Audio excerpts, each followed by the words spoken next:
Here, a new student on a short summer course getting information from the college receptionist. First, you have some time to look at questions 1 to 5.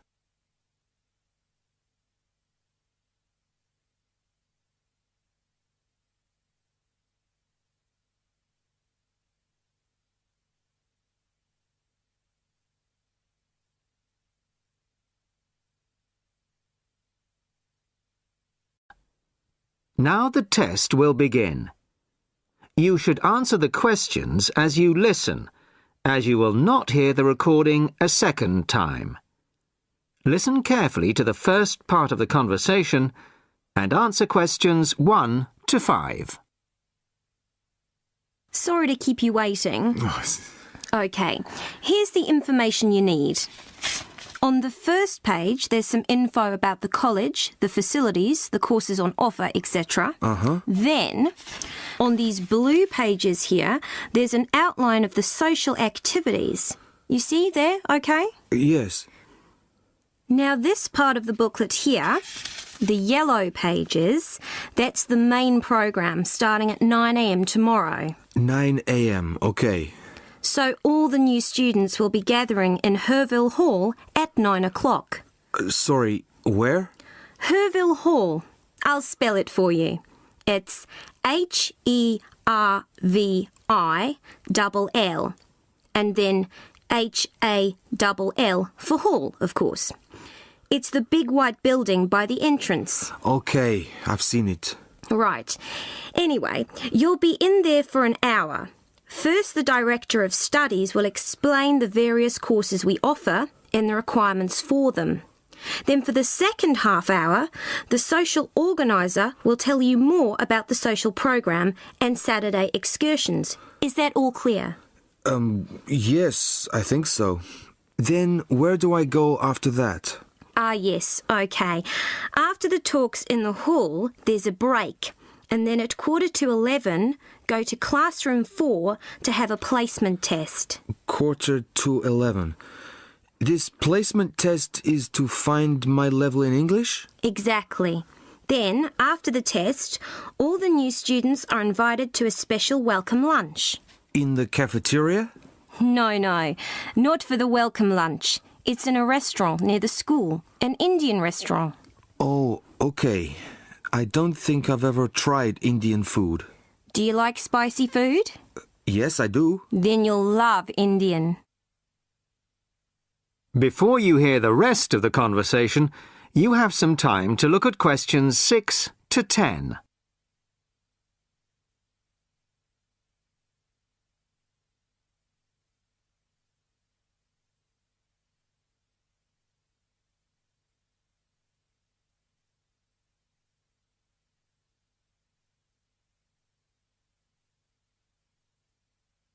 Now listen and answer questions 6 to 10. So, where's the Indian restaurant? Don't worry, it's really easy to find. Have you got that map I gave you? This one? Yes, that's it. See here, the main entrance to the school? Yes? Well, don't go out of there. There's a smaller entrance here, round the back. Oh, yes, I see. OK, so you go out of there, past the phone box, and then turn right into this road here, the one that goes along the side of the park. You'll see a supermarket on the left, and then it's just after that on the right. It's quite a big place. You can't miss it. OK. And one more thing. Is there a post office near here? Post office? Oh, yes, of course. Just the other side of the park. Go through the middle of the park, and it's there by the park entrance. Thanks a lot. You're welcome. Oh, there's a good cafe near here too. Very popular with the students. Just there. You go out of the main entrance into Varley Road, then turn left at the bank, and it's at the end of the street. They do amazing coffee. That's great. Thanks very much. No problem. Enjoy your course. Thanks again. Bye.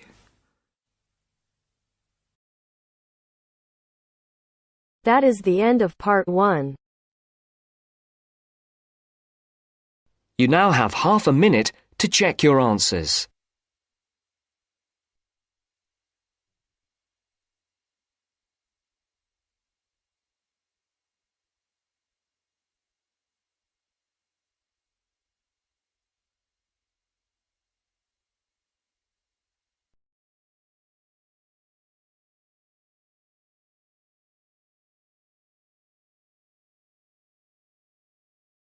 Turns to Part 2. Part 2. First, you have some time to look at questions 11 to 15.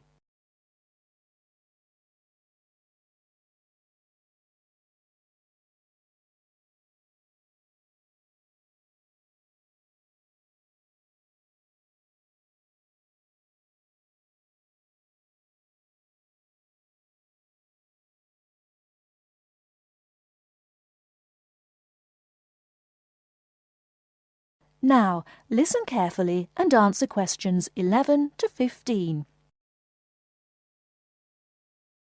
The Airbus A380 is a revolution in aircraft technology. Today I have as my guest Mr. James Carr, who worked on the project. Mr. Carr, when did you start working on the Airbus A380? I started working on the A380 project at the beginning of 2003, about a year after the first real construction began, although work on the plane began in 2000. Can you tell us something about the plane? It is the biggest passenger jet in the world, with a capacity of 550 to 600 seats. It is over 24 metres high and has a wingspan of around 80 metres. It has 20 wheels and weighs 421 tonnes without passengers, and has a range of 14,800 kilometres. What exactly did your job involve? Were you working on the fuselage? No, I was working on the wing assembly at Broughton in North Wales. The fuselage and tail fins were made in Germany and Spain, and the final assembly took place in Toulouse, France. My job was to work on the computer-controlled wing panel assembly machines. These wing panels are not just sheets of metal, but have reinforcing stringers, which are long pieces of metal running along their length. The stringers are needed for strength. For the A380, Airbus invested heavily in automated machinery to fit these. The wing panel assembly machines cost around $12 million each, and there are now 6 of them. The machines required control programs to operate them, which told them where to go and what to do. I was responsible for the control programs. How many people were working on the wing assembly? It involved around 1,000 people, but this was a small percentage of the total, and they weren't all working at Broughton. Before the wing assembly took place, the wing had to be designed. This required massive amounts of research. The wing must be strong enough, but the weight must be kept to a minimum for safe takeoff and landing. The takeoff speeds for large aircraft can exceed 330 kilometers per hour. What was the factory at West Broughton like? Very big. The part I worked in was as high as a 6 or 7-story building. On some days, there were clouds inside the main building. There were other buildings, offices and departments inside the main buildings. Workers used bicycles, trucks and vans to get around inside. The building is the size of 6.5 football pitches. How did you test the wing? The wings went through several tests to confirm design and stress predictions. For the new aircraft, we tested one set of wings to destruction to find the strength. In other words, we completely destroyed the wing. We used another set of wings for fatigue testing. Fatigue testing is where we move the wings up and down repeatedly over a long period to check that they perform well and that no cracks appear. There were also test aircraft that pilots flew to check flying performance, fuel economy, loading and safety. How did you feel when the first plane was finished? The A380 is the most significant commercial aerospace project in over 30 years, and so it was good to be involved with something so important. On the 27th of April 2005, we watched as the A380 test aircraft flew for the first time, and there was a real sense of achievement. Did you have any problems during the construction? We didn't attempt a project of this size without expecting some problems. The whole thing was a problem-solving challenge from start to finish. Nothing was predictable. For example, while we were developing the programs, the robots nearly put holes in the wrong place and we had to start again. All these problems cost the company millions of dollars along the way. How much did the whole project cost? I would guess it cost around £8.4 billion or 12.6 billion euros. Thanks for talking to us, Mr. Carr. Not at all.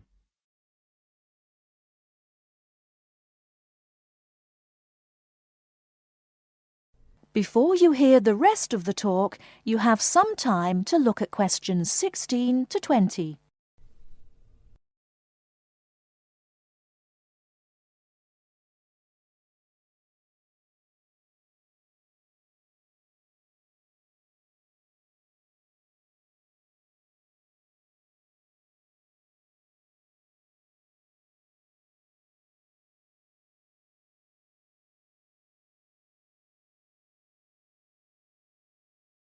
Now listen and answer questions 16 to 20.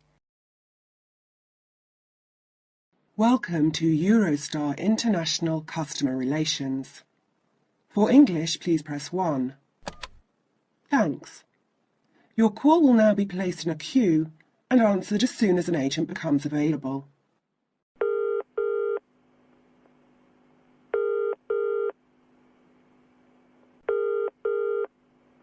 Which journey would you like to make? London to Paris, return. And what is your date of travel, please? The 21st of March, coming back on the 6th of April. What time of day would you like to travel? Around midday is best for me. There is one departing at 12:09 from Waterloo Station. Pardon? Could you repeat that, please? 12:09. 9 minutes past 12. Yes, 9 minutes past 12. Gets to Paris at 15:59. Right. I need to check the times of the trains coming back as well on the 6th of April. The latest I can get back to Waterloo is 9:15 p.m. What's the last one I could catch to get back by 9:15? How about if you arrive at 21:53? Is that okay? I think that would be too late because the last bus is at 9:30. Could you give me the one before that, please? Yes, I'll give you that. 1919 from Paris arrives London at 20:54. Sorry, what time was that from Paris? 1919. 19 minutes past 7. Sorry, I'm getting a bit mixed up. Could you run that by me again? Yes, of course. The train departs from Paris at 1919 and it arrives in London at 20:54. Got that. That will be fine. I'll need 2 tickets. Can we get a discount with our I6 student cards? Yes, of course. If you are under 26, you can get a discount making the price £59 for the round trip. I'm afraid I didn't quite catch that. Could you say it again? £59 for each return ticket, subject to availability. All right. Well, please could you book those now? Yes. How would you like to pay? I'll pay with my Visa card. Could you give me the name on the card and the number, please? The name is M. Kumada, Kumada. The number is 492989357321. Can I repeat that back to you? M. Kumada, 492989357321. That's correct. And what's the expiry date on the card? It's 0707. 0707. Thank you, that's fine. Would you like the tickets to be sent by post, or will you pick them up at the check-in at Waterloo? We'll pick them up at the check-in.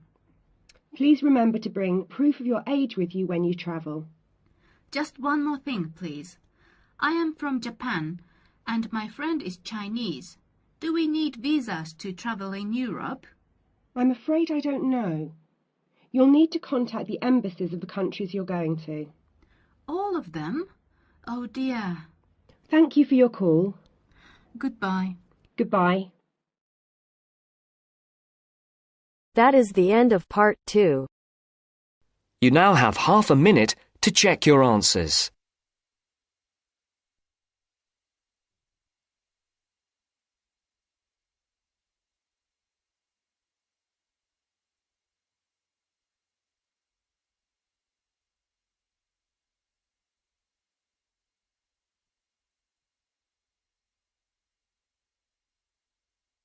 अगर listening के साथ साथ आप speaking की भी practice करना चाहते हैं तो हमारी अपनी एप्लीकेशन है बेबी कोड आइल्स, प्लीज डाउनलोड करो।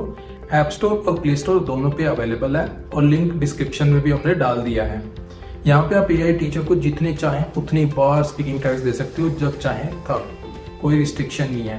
और अगर आप चाहते हो कि टीचर आपको आपके बैंड स्कोर बताए, आपकी मिस्टेक बताए और कैसे आप 5 बैंड से 7 बैंड इंप्रूव कर सकते हो, तो प्लीज यूज करो मेरा promo code IELTS50। Do not forget my promo code is IELTS50.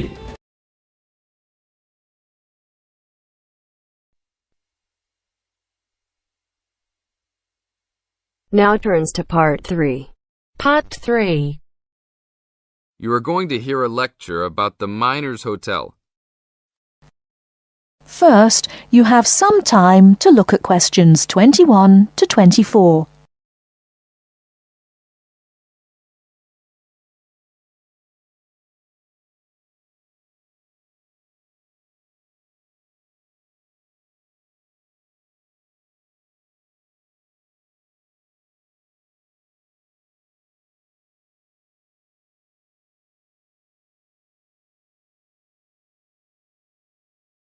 Now, listen carefully and answer questions 21 to 24. Good evening and welcome to the Miner Hotel. We are pleased to have you as our guest. I will give you a brief information session to tell you everything you need to know to make this a pleasant stay. The Miner Hotel was built in the 1850s, during the Gold Rush period, also nicknaming our state the Golden State. People from all over the country and even from other countries came to seek their fortune here in these hills, creating cities overnight. In this city, many Gold Rush hotels soon opened up. This particular hotel was built in 1851, but was destroyed during an earthquake. It was rebuilt in 1995 to recreate the feel of the Gold Rush, complete with articles and actual photographs from during the 1850s. Our hotel is divided into 2 buildings, one called the Gold Tower and the other is named the Fortune Tower. You will be staying in the Fortune Tower on the 25th floor, complete with great views of the city. Your room is the best room in the hotel, complete with private living room and hot tub. Here is your room card. On the card it will say FT, meaning Fortune Tower. On the bottom of the card it will say 2515. The 25 stands for the 25th floor, and the 15 stands for the 15th room on that particular floor. Before you hear the rest of the talk, you have some time to look at questions 25 to 30.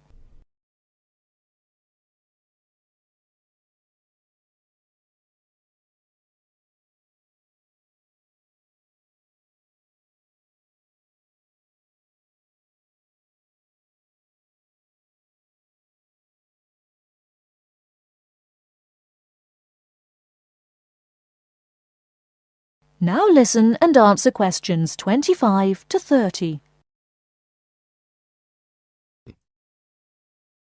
There are emergency exits in both towers of the hotel. They are located on the south side, opposite the elevators. Please use these in case of a fire or other emergency. We have some special events happening this week. Our Miners Diner is offering a special Miners Buffet dinner this Friday and Saturday for only $20 per person. This special includes all food, not including drinks and alcohol, and shows for the night. The buffet will be available from 5 to midnight. Because of the historical significance of our hotel, there are some special rules. The first rule is that there is no smoking allowed anywhere in the building, not even in your own room. This is not only to ensure the safety and health of our guests, but also the furniture and pictures can be easily damaged by smoke and other harsh treatment.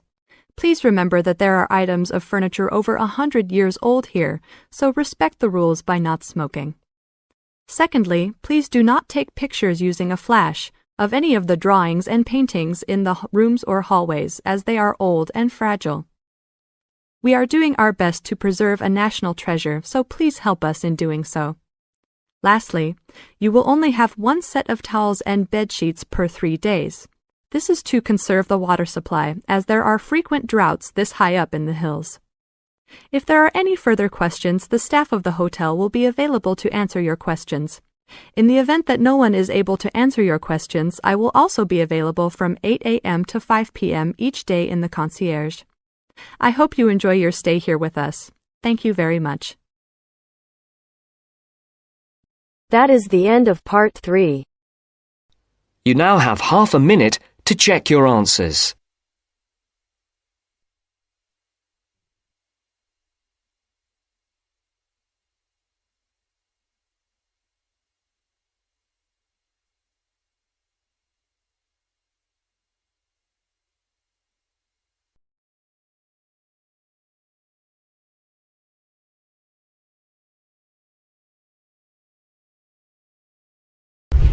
अभी तक baby code app download नहीं की तो यहाँ पे सिर्फ speaking listening reading writing सारे के सारे फ्री में मॉड्यूल अवेलेबल है, वो भी लेटेस्ट कंटेक्स्ट के साथ। और तो यहाँ पे आईएलटीएस की लाइव क्लासेस भी देते हैं आईटीपी अप्रूव टीचर फ्री में। तो प्लीज डाउनलोड करो, ट्राई करो और अपने दोस्तों के साथ शेयर करो ताकि ज्यादा से ज्यादा बच्चों तक ये बात पहुंच सके। Now turns to part 4. Part 4. For my project, I chose to look at a subject which has interested me for a long time. Why is it that some people are much happier than others? More upbeat and optimistic? First, you have some time to look at questions 31 to 40.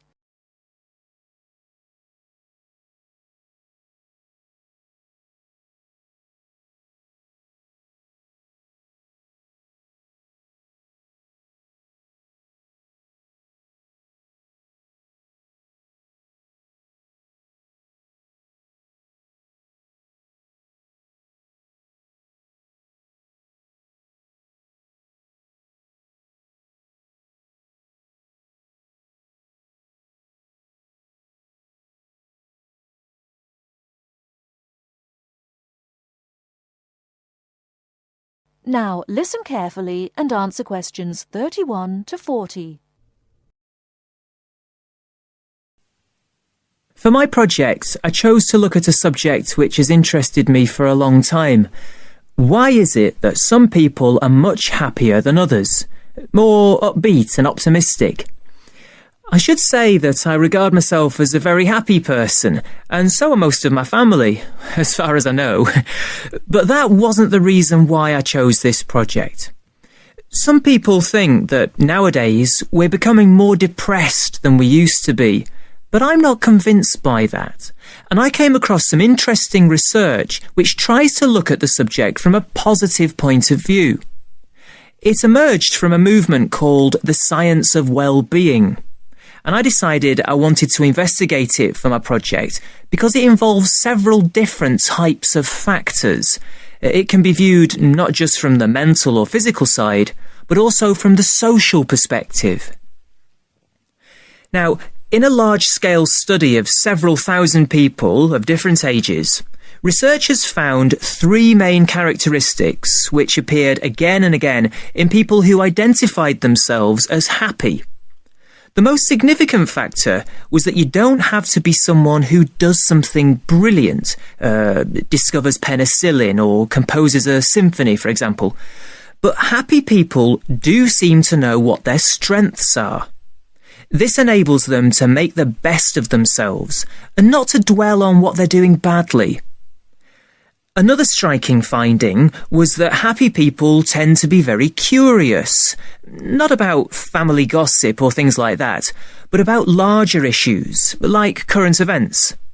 I remember one person the researchers interviewed had never learned to read, but he was happy because he kept up through TV news. And then, and this surprised me, people don't have to have lots of friends to be happy. But they do have to be able to appreciate what they do have, the good fortune they've had, and how different their lives could have been if they hadn't been so fortunate. Turning now to what the research says should be avoided if people are going to stay happy. The 3 things that stand out are as follows. First of all, reflection time on your own is good, but not if people use that time regretting mistakes and blaming themselves for everything. Another point is that people shouldn't worry about getting angry sometimes. It's part of what makes us human, and it can be healthy. But they shouldn't always try to find fault with others. This leads to a great deal of negativity. And the final thing which should be avoided if a person is going to be happy is always trying to compete. Of course, it can be fun to try to beat another person in a game, but not if this becomes your only aim. It's much better to enjoy taking part in the game rather than being obsessive about winning it. Now, I've tried to do a lot of reading on the subject of well-being research, and I have to say it does have its critics. It's widely accepted that this positive approach does help us understand what happiness is and why some people are very unhappy. However, this has been dealt with many times before. The critics basically say that it's the old science under a new name, with only very small changes in approach. Well, that might be the case. It may bring us very little closer to finding out exactly how our brains work, but I think that sometimes even a very small change in perspective can bring real and long-lasting benefits. Above all, I feel that well-being research might help us to move away from simply prescribing drugs for depression. It helps us to explore alternative ways of dealing with unhappiness. I'd like to finish my short presentation by mentioning one of the people who was interviewed by the research team. Ada Clark is exactly 100 years old and still going strong, still giving piano recitals in her local town. She regards herself as a very happy person, and that this positive spirit has kept her healthy over her long life. But the reason I'm mentioning her now is because not one of the factors she says makes her happy is on the list I mentioned before. Every human life is unique, and we cannot guarantee what will make each one of us happy. That is the end of part 4. You now have half a minute to check your answers. अभी